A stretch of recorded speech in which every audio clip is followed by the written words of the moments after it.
কাকরোল খেতে একদম পছন্দ করেন না? আজ এমনভাবে বানিয়েছি এক প্লেট ভাত শুধু এই ভর্তা দিয়ে শেষ হয়ে যাবে। একদম সাধারণ রেসিপি, খেতে হবে অসাধারণ, এতটা টেস্টি। আসসালামু আলাইকুম বন্ধুরা, কেমন আছেন? আশা করি যে যেখানে আছেন আল্লাহর রহমতে সবাই অনেক বেশি ভালো আছেন। আলহামদুলিল্লাহ, আমিও ভালো আছি। আজকে শেয়ার করব কাকরোলের একটা মজাদার ভর্তার রেসিপি। সেই জন্য আমি এখানে হাফ কেজি কাকরোল নিয়েছি। কাকরোলগুলোকে যে উপরের যে কাটা কাটা অংশ আছে সেটাকে আমি চেষে ফেলে দিচ্ছি। তোমরা দেখে হয়তো বুঝতে পারতেছো বন্ধুরা। তো কিভাবে এই কাকরোল ভর্তাটা বানাচ্ছি, একটা লাইক দিয়ে সম্পূর্ণ ভিডিও দেখতে থাকো। ভিডিওটা স্কিপ করো না, স্কিপ করলে বুঝতে পারবে না কিভাবে আমি এই সহজ ভর্তার রেসিপিটা বানিয়েছি। সাধারণ কাকরোল হয়ে যাবে অসাধারণ। দেখো বন্ধুরা, আমি কাকরোলটাকে ধুয়ে নিয়ে চলে এসেছি। কাটার অংশটা অবশ্যই ফেলে দিতে হবে, না হলে কিন্তু খেতে ভালো লাগবে না। দেখো বন্ধুরা, আমি চেষে কিন্তু ফেলে দিয়েছি। তো এইভাবে আমি পাতলা পাতলা সাইজ করে লম্বা লম্বা করে কেটে নিয়েছি। কাটটা তোমাদের পছন্দ মতো দিবে, তবে এইভাবে কাটলে সুন্দর লাগে। তো যে জিনিস সুন্দর হয় সেই জিনিস খেতেও ভীষণ ভালো লাগে। তো আমি এইভাবে সমস্ত কাঁকরোলগুলো আমি একটা প্লেটের মধ্যেই কেটে নিচ্ছি। আমি কোনো চপিং বোর্ডটা আর ব্যবহার করলাম না, যেহেতু স্টিল প্লেট নিয়েছি। সেখানে রেখে আমি কাঁকরোলটাকে সুন্দর করে স্লাইস করে কেটে নিয়েছি, দেখতে পারতেছো।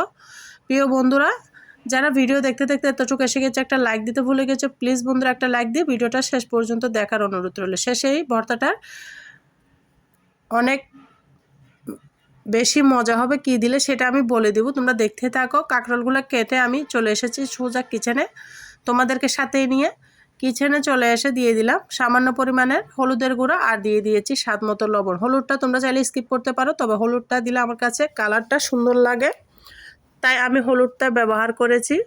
তারপর ফুটন্ত পানির মধ্যে সেই কাঁকরোলগুলো, কেটে রাখা কাঁকরোলগুলো দিয়ে দিলাম। কাঁকরোলগুলো বন্ধুরা এতটা মজা হয়েছিল, তোমরা এভাবে বানিয়ে নিতে পারো। কাঁকরোল তো আমরা অনেকে পছন্দ করি না, তো এভাবে ভর্তা বানালে কিন্তু সবাই আঙ্গুল চেটে পুটে খাবে, ছোট থেকে বড় সবাই কিন্তু চেয়ে চেয়ে খাবে। এই কাঁকরোলটাকে আমি সিদ্ধ করে নেব, ফিরে আসতেছি সিদ্ধ হওয়ার পরে। দেখো বন্ধুরা, কাঁকরোলটা আমি পানি কিন্তু ফেলবো না, পানি ফেলে দিলে সবজির যে পুষ্টি গুণাগুণ থাকে সেটা নষ্ট হয়ে যাবে। পাতলা করে কাটাতে কাঁকরোলটা অনেক তাড়াতাড়ি সিদ্ধ হয়ে যাবে। আবারও নাড়াচাড়া করে দিয়েছি, আবারও ফিরে এসেছি 2-3 মিনিট পরে। দেখতে পারতেছো ঢাকনাটা উঠিয়ে নিয়েছি, পানিটা একদম শুকিয়ে গিয়েছে। এরই মাঝে কিন্তু পানিটা আমি ফেলবো না, পানিটা ফেলে দিলে সবজির যে পুষ্টিগুণ থাকে সেটা নষ্ট হয়ে যাবে। তো দেখো বন্ধুরা, কাঁকরোলটা আমি সিদ্ধ হয়ে গিয়েছে। এই পানিগুলো ঢাকনা সরিয়ে, আমি ঢাকনা দিব না, ঢাকনা সরিয়ে পানিগুলোকে শুকিয়ে নেব। দেখতে পারতেছো অনেকগুলো কিন্তু পানি আছে, পানিগুলোকে আমি শুকিয়ে নেব। তোমরা এভাবে চুলার আঁচটা বাড়িয়ে কাঁকরোলগুলোকে শুকিয়ে নিতে পারো। তো দেখো বন্ধুরা, কাঁকরোলগুলো একদম শুকিয়ে গিয়েছে। এখানে আমি অ্যাড করে দিব বন্ধুরা রান্নার রেগুলার সয়াবিন তেল, যেটা দিলে কাঁকরোলগুলো ভাজা ভাজা হয়ে যাবে আর ভর্তাটা খেতে পানসা লাগবে না, খেতে অনেক বেশি মজা লাগবে। তো তোমরা এইভাবেও কাঁকরোল ভর্তাটা বানিয়ে নিতে পারো। খুবই সহজ ওয়েতে দেখিয়েছি, যে কেউ কিন্তু আমার এই রেসিপি ফলো করলে বানিয়ে নিতে পারবা। দেখো বন্ধুরা, কাঁকরোলগুলোকে সুন্দর মতো আমি টেলে নিচ্ছি। আর প্লিজ বন্ধুরা, আমার চ্যানেলে যদি নতুন বন্ধু হয়ে থাকো, আমার চ্যানেলটা আমাকে ভালোবেসে সাবস্ক্রাইব করে দেওয়ার অনুরোধ রইল। পাশে থাকা বেল বাটনটি অন করে দাও, যেন আমি ভিডিও দেওয়ার সাথে সাথে নোটিফিকেশানটা সবার আগে তোমাদের মাঝে পৌঁছে যায়। নতুন বন্ধু পুরাতন বন্ধু সবাইকে অসংখ্য ধন্যবাদ। এই কাঁকরোলগুলো টালা হয়ে গিয়েছে, এই পর্যায়ে দেখো ভাজা ভাজা করে নিয়েছি, আমি উঠিয়ে নিব। দেখতে পারতেছো কোনো অবশিষ্ট পানি নেই, সমস্ত পানি আমি উঠিয়ে নিয়েছি। যে কোনো ভর্তা দিয়ে আমরা ভোজন রসিক বাঙালি, ভর্তা হলে কিন্তু এক থালা ভাত এমনি বেশি খাওয়া হয়ে যায়। তো আমার তো ভীষণ প্রিয়, ভর্তা হলে ভাত খেতে অনেক বেশি ভালো লাগে। তো আমার চ্যানেলে কিন্তু বিভিন্ন রকমের ভর্তা আছে, চাইলে তোমরা ঘুরে আসতে পারো এবং ট্রাই করতে পারো। তো দেখো বন্ধুরা, এখানে আমি ভর্তা কাঁকরোলগুলোকে ভাজা হয়ে গিয়েছে, আমি উঠিয়ে নিলাম। এরপর যে পাতিলটাকে আবারও ক্লিন করে আমি বসিয়ে দিয়েছি, দেখতে পারতেছো। এখানে আবারও দিয়ে দিলাম রান্নার রেগুলার সয়াবিন তেল। এখানে আমি সয়াবিন তেলটা হালকা গরম হয়ে আসলে দিয়ে দিব 3টা শুকনো মরিচ, দিয়ে সুন্দর মতো নাড়াচাড়া করে চুলার আঁচটা কমিয়ে ভিতরে সহ যেন শুকনো মরিচগুলো ভাজা হয় সেইভাবে ভেজে নিতে হবে। অবশ্যই চুলার আগুনটা কমিয়ে রাখতে হবে। রেখে নাড়াচাড়া করে আমি শুকনো মরিচগুলোকে ভেজে নিব। দেখো বন্ধুরা, আমার শুকনো মরিচগুলো প্রায় ভাজা হয়ে গিয়েছে, আমি নাড়াচাড়া করতেছি। আমার মরিচগুলো অনেক ঝাল, তার জন্য আমি 3টা ব্যবহার করেছি। তোমরা যদি আরও বেশি ঝাল পছন্দ করো তাহলে আরও বেশি করে ব্যবহার করতে পারো। মরিচগুলো আমার ভাজা হয়ে গিয়েছে। এই পর্যায়ে আমি 3টা কাঁচা মরিচকে নিচ দিয়ে একটু ভেঙে দিয়ে দিয়েছি, কারণ অনেক সময় কাঁচামরিচগুলো ফুটে গায়ে আসে, তার জন্য আমি নিচে দিয়ে একটু ভেঙে দিয়েছি, তাহলে আর ফোটার চান্স থাকে না। এ পর্যায়ে আমি শুকনো মরিচগুলোকে সুন্দর করে ভেজে নিচ্ছি। তারপর আমি এগুলাকে নাড়াচাড়া করে দিচ্ছি, দিয়ে দিচ্ছি রসুন। পেঁয়াজটাকে আমি আলাদা করে ভাজি করব, রসুনটাকেও আমি একটু লাল লাল করে ভেজে নিব। এভাবে ভেজে ভর্তা বানালে কিন্তু খেতে অমৃতর মতো লাগে। কোথায় মাছ মাংস সব কিছু ফেল হয়ে যাবে এই ভর্তার সাথে। তোমরা একবার হলে এভাবে ভর্তা বানিয়ে নিতে পারো। কাঁকরোলের সিজন, কাঁকরোল কিন্তু কম বেশি সব সিজনে পাওয়া যায়। তো এভাবে সহজ ভর্তার রেসিপিটা কেমন লাগতেছে অবশ্যই ছোট্ট একটা কমেন্টসে বলবা। তোমাদের একটা কমেন্টস আমাকে নতুন একটা ভিডিও করার উৎসাহ বাড়িয়ে দেয়। একটা লাইক দিলে আমার চ্যানেলটা আরও 10 জনের কাছে পৌঁছাতে সহযোগিতা করে। তোমাদের সাপোর্ট কিন্তু আমার অনেক প্রয়োজন। তোমাদের সাপোর্ট ছাড়া কিন্তু আমি ইউটিউবে টিকে থাকতে পারবো না। তাই দেশ ও দেশের বাইরে থেকে যারা আমার ভিডিওটা দেখতেছে সবাইকে মন থেকে অনেক অনেক বেশি ভালোবাসা। তো রসুনগুলো ভাজা হয়ে গেছে, একটা প্লেটে সব কিছু উঠিয়ে নিচ্ছি। তোমরা হয়তো দেখেই বুঝতে পারতেছো। পেঁয়াজগুলোকেও আমি হালকা ভেজে নিব, বেশি লাল লাল করবো না, একটু যেন কুচকুচে থাকে সেইভাবে ভাজি করব।